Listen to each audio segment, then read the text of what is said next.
하나님이 여러분의 삶에 살아계셔서 여러분 삶을 선하게 인도하시기를 주님의 이름으로 축복합니다. 우리가 사는 것 같지만 우리가 사는 것이 아니라 하나님의 인도하심으로 사는 줄로 믿습니다.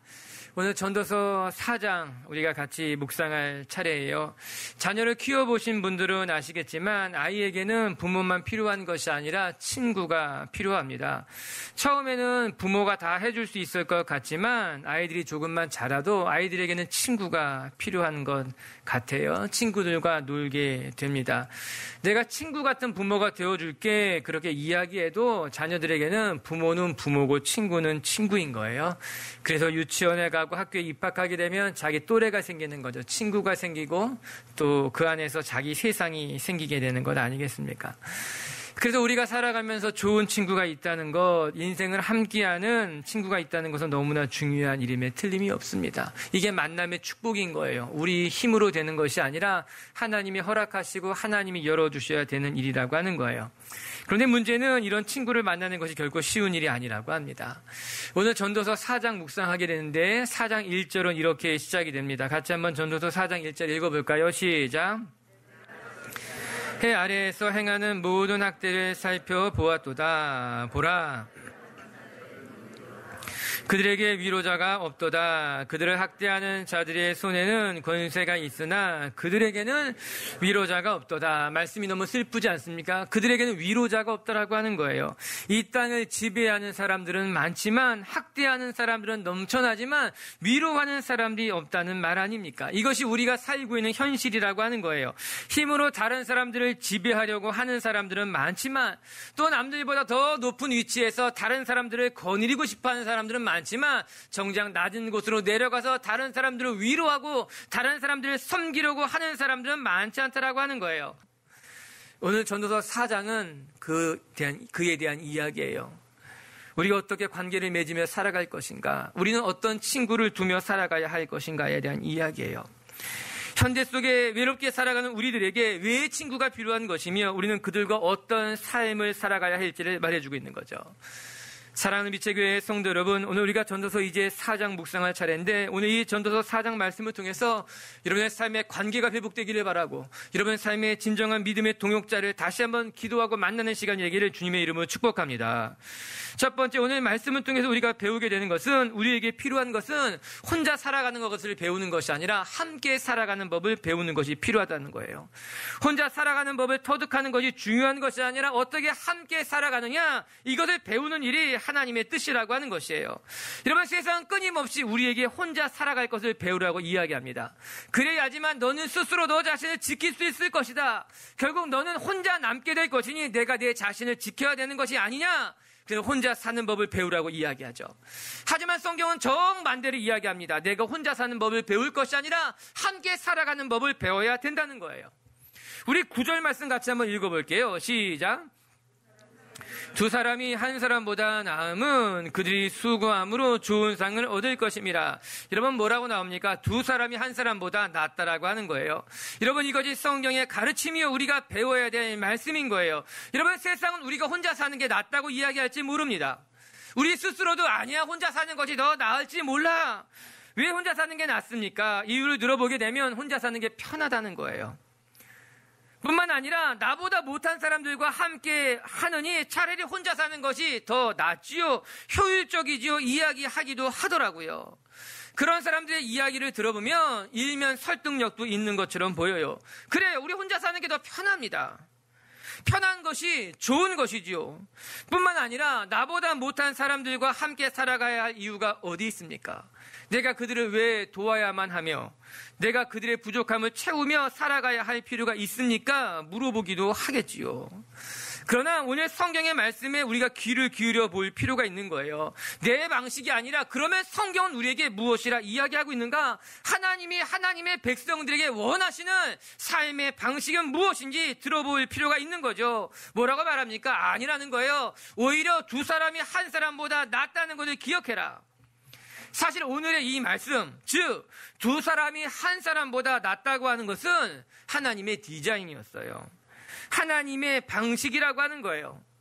하나님께서는 아담을 만드셨어요. 아담은 하나님의 형상에 따라 지어진 어쩌면 완벽한 존재일지 모르는 거예요. 하나님께서 사람을 지으실 때에 부족하게 지으셨겠습니까? 하나님이 게다가 하나님의 형상에 따라 지으신 하나님의 사람인데 부족하게 모자라게 지으셨을 리가 없다라고 하는 거예요. 말씀드린 것까지 하나님의 성품을 닮은 사람, 하나님의 인격을 이어받은 사람, 형상을 닮은 사람인데 하나님이 왜 부족하게 지으셨겠는가? 그런데 놀랍게도 하나님이 아담을 지으시고 난 다음에 무엇이라 이야기했는가? 창세기 2장 18절에는 이런 말씀이 나와요. 같이 한번 읽어볼게요. 시작. 하나님이 가라사대 사람이 독초하는 것이 좋지 못하니 내가 그를 위하여 돕는 배필을 지으리라 하시니라. 하나님이 아담을 지으셨는데 아담이 부족한 것이 아니라 아담이 완전하다 하더라도 아담이 혼자 사는 것은 좋지 못하다라고 하는 거예요. 아담이 완벽한 존재일지 모르지만 그럼에도 불구하고 하나님 눈에 보기에 혼자 사는 것은 부족한, 좋지 못한 일이었다 성경이 이야기하고 있는 거예요. 그렇기 때문에 하나님은 아담을 위해서 하와를 지어주십니다. 그것이 인류의 시작이라고 하는 거예요. 성경 그렇게 가르쳐주고 있어요. 여러분, 여기서 우리가 주목해야 할 것은 혼자 사는 것보다 둘이 사는 것이 낫다고 보신 하나님의 관점인 거예요. 혼자 사는 것이 부족할 것 없을지는 모르지만 하나님 관점으로는 혼자 살게 하지 않았다는 거예요. 혼자 사는 것보다 둘이 사는 것이 낫다고 생각하셨다는 거죠. 여러분, 이것은 단지 결혼만을 이야기하는 것이 아니에요. 사람이 세상을 살아가는 방법을 말하는 것이요, 우리가 함께 모여있는 공동체를 의미하기도 하며 뿐만 아니라 우리가 어떤 삶의 방향으로 살아가야 할지 그 방향을 말하기도 하는 거예요. 하나님께서는 하나님의 피조물인 우리들이 혼자 살아가도록 지으신 것이 아니라 우리가 아무리 완벽한 존재를 할지라도 하나님 우리가 함께 살아가기를 원했고 함께 살아가는 존재로 지었다라고 하는 거예요. 그게 하나님의 계획, 하나님의 말씀이라고 하는 거예요. 이는 예수님의 삶을 통해서도 충분히 입증됩니다. 예수님은 십자가의 사역을 충분히 혼자 감당하실 수 있었어요. 십자가는 예수님이 혼자 지신 것임에 맞아요. 그러나 예수님의 3년의 공생애를 보면은 예수님이 혼자 사역하지 않았다라고 하는 거예요. 예수님은 공생애를 시작하실 때 가장 먼저 한 일이 무엇인가? 제자들을 부르시는 일이었어요. 그래서 제자들과 함께 거하시고 제자들과 함께 먹으시며 제자들과 함께 하나님의 나라를 전하기도 하고 병든 자들을 고치기도 하며 하나님의 말씀을 가르치신 것이었어요. 예수님은 혼자 그 모든 일을 감당할 수 있었지만 제자들을 부르셨고 그들과 함께 하신 것을 보여준 거예요. 뿐만 아니라 제자들을 파송하실 때도 예수님은 둘씩 짝을 지어서 보내셨다고 성경은 이야기하고 있습니다. 이처럼 예수님은 함께 사역하시는 본을 우리에게 보여주셨어요. 혼자 할 수 없었기 때문에 그런 것이 아니라 혼자 할 수 있으셨음에도 불구하고 우리에게 본을 보이기 위해서 제자들을 모으셨고 그들과 함께 거닐면서 하나님의 나라를 만들어 가셨다라고 하는 거예요. 아니, 전 이렇게 말할 수 있을 것도 같아요. 인간의 몸으로 오신 예수님은 혼자 사역하실 수 없으셨어요. 사실 이렇게 말하면 좀 조심스럽게 해석하는 것이지만 예수님은 혼자 사역하지 않았지만, 아니 또 어떻게 보면 예수님 혼자 사역할 수 없었어요. 예수님은요, 십자가를 지시기에 앞서서 제자들을 물러놓고 제자들에게 나를 위해 기도해달라고 이야기하셨습니다. 겟세마네 동산에 올라가기 전에 제자를 따로 모아서 너희들은 이곳에서 잠들지 말고 나를 위해 기도해 주시라. 그것이 예수님의 말씀이었어요. 저는 이 장면이 너무나 감동적인 거예요. 전능하신 하나님의 아들이신 예수님께서 십자가를 감당하기 전에 제자들에게 무엇을 당부했는가? 나를 위해 기도해달라는 거예요. 너희가 이곳에서 잠들지 않고 나를 위해 기도해 줬으면 좋겠다고 예수님이 친히 제자들에게 당부한 건 아니겠습니까? 십자가 앞에서 외롭고 지치셨을 때 예수님에게는 제자들이 필요한 거였어요. 제자들의 기도가 필요한 거였어요. 그리고 예수님은 제자들의 기도에 예수님은 기대고 계셨다라고 하는 거예요. 아, 우리 주님에게 제자들의 기도가 필요한 것이었구나. 그래서 하나님은요, 우리의 기도를 통해서 역사하시는 것이고 우리의 손과 발을 통해서 역사하시길 원했구나. 저 이 말씀이 너무나 인상적인 거죠. 사랑하는 빛의 교회 성도 여러분, 어쩌면 하나님은 지금도 예수님은 여러분에게 당부하시기를 너희가 나를 위해서, 너희가 하나님의 몸된 교회를 해서 기도해 달라고 이야기하고 계실지도 모른다라고 하는 거예요. 전 우리 빛의 교회 성도들이 자기 자신만을 위해 기도하는 것이 아니라 지금도 예수님을 위해서, 예수님의 나라와 의를 위해서, 하나님의 십자가가 완성되기를 위해서 기도하시게 되기를 주님의 이름으로 축복합니다. 말씀을 좀 더 읽어볼까요? 9절엔 이렇게 나와요. 제가 다시 한번 9절 읽어드릴게요. 두 사람이 한 사람보다 나음은 그들이 수고함으로 좋은 상을 얻을 것입니다. 두 사람이 한 사람보다 나은 것은 그들이 수고함으로 좋은 상을 얻게 될 것이다. 이렇게 말하더라고요.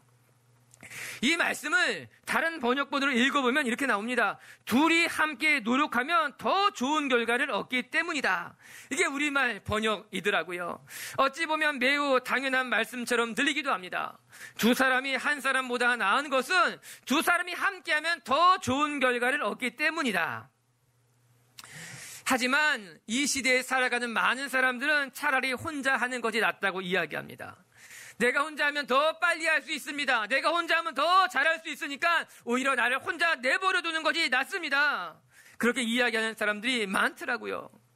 그러나 그렇지 않아요. 백직장도 맞들면 낫다는 말이 있지 않습니까? 요즘 월드컵 때문에 우리가 행복하잖아요. 우리 16강 올라가지 못했지만 이 마지막 경기가 너무나 우리의 마음을 기쁘게 했죠. 잘했어요, 정말. 열심히 뛰었어요. 팀 전체 선수들이 뛴 거리를 보니까는 상상할 수 없을 만큼 열심히 뛰었어요. 좋은 거예요. 운동은요, 한 사람이 뛰는 것이 아니라 모든 사람이 같이 뛰는 팀 플레이인 거죠.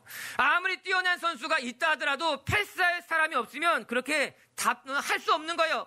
그것처럼 답답한 일이 어디 있겠습니까? 열심히 공을 잡고 달려갔는데 패스할 사람이 보이지 않는 거예요. 이게 혼자 감당할 수 있는 일이 없다는 거예요. 누군가 받쳐줘야만 감당하게 되는 거예요. 저도 옛날에 축구 많이 했어요. 좋아했어요. 근데 축구할 때 들었던 말 중에 하나가 누가 공을 잡으면은 그 공을 받아주러 가라라고 하는 거예요. 패스를 받아주기 위해서 누군가 가야지만 된다라고 하는 거예요. 저 이 말이 너무나 인상적이더라고요. 아무리 잘하는 사람이 공을 잡아도 그 사람이 공을 잡으면 그 사람 곁에 가서 패스를 받아줘야 된다는 거예요. 그렇지 않으면은 안 된다는 거죠. 실패한다는 거예요. 그러나 누군가 그 사람에게 공을 받아주러 가면 된다는 거예요. 패스해줄 사람이 있으면 뚫고 나가게 되는 거예요. 그래서 한 사람보다 두 사람이 낫다라고 하는 거예요. 아무리 잘하는 사람이라 할지라도 혼자 있으면 안 되는 거예요. 그러나 누군가 공을 받아주게 되면 옆에 머물게 되면은 길이 열리는 거예요. 뚫고 나갈 수 있게 되는 거예요. 전 우리 사랑하는 미추교회 성도들이 혼자보다 둘이 더 낫다는 것을 깨닫고 함께 살아가는 법, 함께 만들어가는 법을 배울 수 있게 되게 주님의 이름을 축복합니다. 우리 끊임없이 혼자 돌파하는 법을 배우려고 하는 거예요. 나 혼자 감당하는 법을 배우려고 하는 거예요. 그러나 성경은 뭐라고 말합니까? 아니라는 거예요. 혼자 감당하는 법을 배우려 하지 말고 함께 감당하는 것, 함께 주고받는 법을 배우는 것이 낫다라고 하는 거예요. 할렐루야. 전 우리 빛의교회가 함께 서로가 서로의 짐을 지어주면서 하나님의 일, 여러분의 맡겨주신 사명을 감당하는 법을 배워갈 수 있게 되길 바랍니다. 그럼 어떻게 하면 됩니까? 어떻게 배울 수 있습니까? 예수님은 이렇게 말씀하세요. 마태복음 7장 12절 우리 같이 읽어볼게요. 시작. 그러므로 무엇이든지 남에게 대접을 받고자 하는 대로 너희도 남을 대접하라. 이것이 율법이요 선지자니라. 누구든지 내가 대접을 받기를 원한다면 너도 그렇게 먼저 그 사람에게 대접해 주라라고 하는 거예요. 이 말씀을 가리켜서 황금률이다 그렇게 이야기합니다. 가장 귀한 법칙이라고 하는 거죠. 최고의 질서라고 이야기하는 거죠. 예수님의 말씀 중에 이만큼 지당한 것이 있을까? 사실 저는 옛날에 이 말씀 보면서 이게 뭐 대단한 말인가? 우리 예수 믿는 사람이라면 나에게 대접 안 해줘도 대접할 줄 알아야지. 나에게 잘해주지 않아도 내가 먼저 잘해줄 줄 알아야지 이렇게 생각했어요. 근데 지금 돌아보면요 너무나 교만했던 것 같아요. 우리는요 그렇게 대단한 사람들이 아니에요. 이제 이 말씀을 보면서 이 말씀이 그냥 우리 모든 사람에게 적용될 수 있는 이 말씀만 지켜도 정말 아름다운 공동체가 만들어져 갈 수 있겠구나. 여러분 우리가 누군가에게 존경받길 원한다면 존경하는 분들이 되길 바랍니다. 누군가에게 칭찬받기를 원한다면 그 사람의 허물을 덮어줄 줄 아는 사람이 되기를 바랍니다. 그것이 함께 살아가는 방법이라고 하는 거예요. 부족한 사람들이 함께 살아가는 방법이 무엇인가? 내가 대접받고자 하는 대로 그 사람을 대접하십시오. 내가 인정받고 싶으면 그 사람을 인정해주고 내가 섬김받고 싶으면 그 사람을 섬기고 싶고 누가 나에게 기도하길 원한다면 먼저 그 사람을 위해서 기도해주게 된다면 관계는 깊어질 것이고 그 관계를 통해 하나님의 나라가 시작되게 된다라고 하는 것이에요. 그러면 이제 우리는 물어봐야 되는 거예요. 내 주변에 나의 도움이 필요한 사람들이 어디 있느냐? 내 주변에 나의 기도를 필요로 하는 사람들이 어디 있는가 살펴봐야 되는 거예요. 여러분에게 물어보고 싶어요. 여러분, 여러분 주위에 여러분의 도움을 필요로 하는 사람들이 있습니까? 만약에 내 주변에 내 도움을 필요로 하는 사람들이 없고 오히려 내가 도움을 청할 사람들만 있다면 우리는 진지하게 내 관계를 점검해 볼 필요가 있는 거예요. 정말 내가 하나님이 기뻐하시는 삶을 지금까지 살아왔느냐라고 하는 거예요. 세상 사람들은 나의 도움이 필요한 사람들을 찾기보다는 나에게 도움을 줄 사람을 사귀려고 합니다. 나보다 못난 사람을 만나기보다는 그래도 나보다 잘난 사람을 만나서 그에게 무엇인가 도움을 얻고자 관계를 만들기도 하고 관계를 조장하기도 한다라고 하는 거예요. 만약에 지금 내 도움을 필요로 하는 사람이 내 주변에 단 한 사람도 없다면 정말 나는 어떤 삶을 살고 있는 것일까? 오늘 설교 제목은 세상을 사는 지의 네 번째 친구입니다. 그런데 이 친구라는 단어가 예사롭지 않더라고요. 한자로 보게 되니까는 이 친할 친자에 이 구자가 오래된 구자, 옛 구자를 쓰고 있는 거예요. 그래서 국어사전을 찾아보게 되면 친구란 누군가 오래된 사람이, 오래 알고 지낸 동무가 친구라고 하더라고요. 저는 이 단어를 처음 보고 조금 의아했어요. 왜 꼭 오래된 사람만 친구이겠느냐라고 하는 거죠. 이제 막 사귄 사람도 친구가 될 수 있을 것이고 내가 지금 만난 사람이 너무나 호감이 간다면 이 사람과도 친구가 될 수 있는 것이 아니냐. 그런데 생각해 보니 이 시간이라고 하는 것이, 세월이라고 하는 것이 정리해 주는 것도 있더라고요. 오랜 시간을 함께 보내면 관계가 정리가 되는 거예요. 그 시간을 통해서 더 깊어지는 사람들이 있는 반면에 아니면은 그냥 흩어지는 관계들도 있더라고요. 처음에는 내가 호감이 가고 세상에 이런 사람이 또 있을까 싶다가도 시간이 지나게 되면 점점 관계가 소원해지게 되는 것이죠. 대부분의 경우 나만을 위한 관계, 아니 관계 자체가 목적이 아니라 다른 것이 목적인 사람들은 시간이 지나면 흩어지게 되어 있어요. 시간이 지나면 서로의 목적에 따라서 그냥 자기 갈 길을 가게 되어 있죠. 내가 손해보면서까지 이 사람과 교제해야 할 이유가 없는 거예요. 내가 굳이 이 사람과 이런 시간을 함께하고 싶은 마음이 없더라고 하는 거죠. 그러나 친구, 즉 오랜 시간을 함께한 사람들은 계산이 없는 것이죠. 나를 위해서 관계를 만든 것이 아니라 서로가 서로를 이해해주며 서로의 부족한 것도 품어가면서 오랜 시간을 함께 보아오는 것이 진정한 친구이고 관계인 것이고 하나님은 그들을 통해서 서로를 위로하게 하시더라고요. 이게 세월이라는 것 속에서 진정성이 무엇인지를 알게 되고 친구란 정말 하나님이 기뻐하신 관계란 어떤 것인지 깨닫게 되는 거예요. 때로 저는 기도의 자리에서 이런 것들을 느끼기도 합니다. 나와 그렇게 깊은 관계가 아닌데도 불구하고 기도로 맺어지는 관계들이 있더라고요. 그냥 누군가 그 사람을 위해서 내가 끊임없이 기도해 줘야겠다는 사람도 있고 또 그렇게 기도로 날마다 맺어진 관계들은 시간이 오래 흘러도 또 때로는 자주 보지 못한다 할지라도 그 안에 영적인 유대감이 있게 되더라고요. 그리고 그 영적인 유대감은 서로에 대한 신뢰가 되고 믿음이 되고 또 관계가 계속해서 지속되는 것을 보게 되는 거예요. 끊어지지 않는 것이죠. 이것이 하나님께서 맺어주신 관계이겠구나. 이것이 영적인 관계이구나. 그런 생각을 들게 되는 거예요. 사랑하는 미체교회 성도 여러분, 전 우리 미체교회가 자기만을 위한 관계를 만들어가는 것이 아니라 내게 도움이 되는 사람들은 곁에 두고 내게 도움이 되지 않는 사람들은 굳이 곁에 둘 필요가 없다라는 이 어리석은 생각에서 벗어나서 여러분의 도움이 필요한 사람들에게 손을 내밀 수 있게 되길 바라고 여러분의 기도가 필요한 사람들에게 기도를 흘려보낼 수 있는 그런 하나님의 사람들이 되시기를 주님의 이름으로 축복합니다. 세 번째, 오늘 말씀을 통해 한 가지 더 묵상하고 싶은 것은 우리가 서로가 서로에게 좋은 영향력을 주고받는 사람이 되자라고 하는 거예요. 첫 번째는 우리가 함께 살아가는 법을 배워야만 한다는 것이었습니다.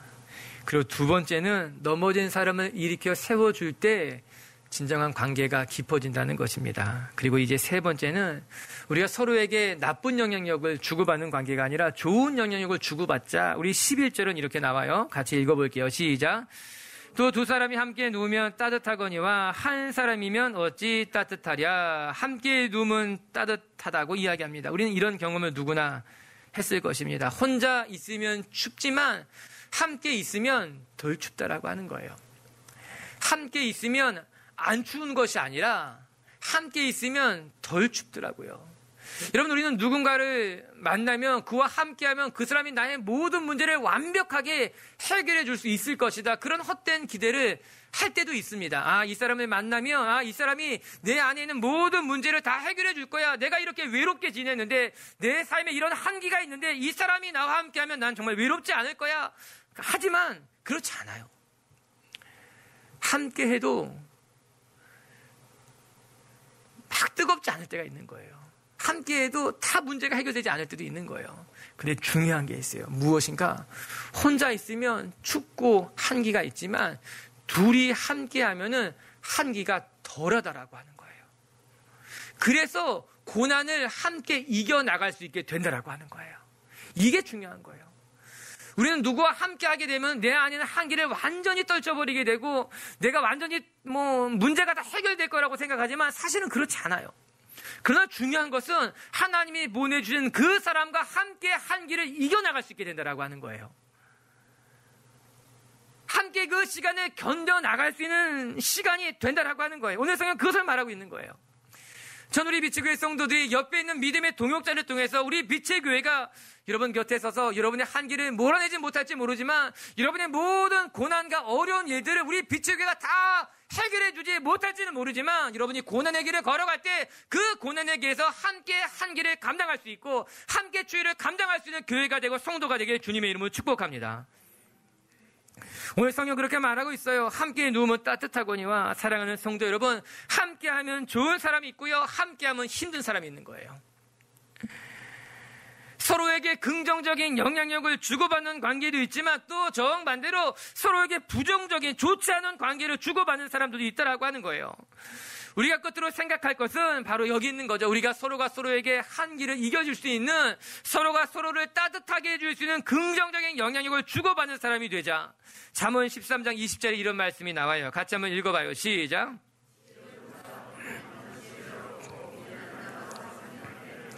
아멘. 지혜로운 자와 동행하면 지혜를 얻게 된다는 거예요. 서로에게 좋은 지혜가 된다는 거예요. 서로에게 좋은 영향력을 주고받게 된다라고 하는 거예요. 그러나 미련한 자와 사귀게 되면 그 부정적인 영향력을 서로 주고받는 관계들도 있다라고 하는 것이죠.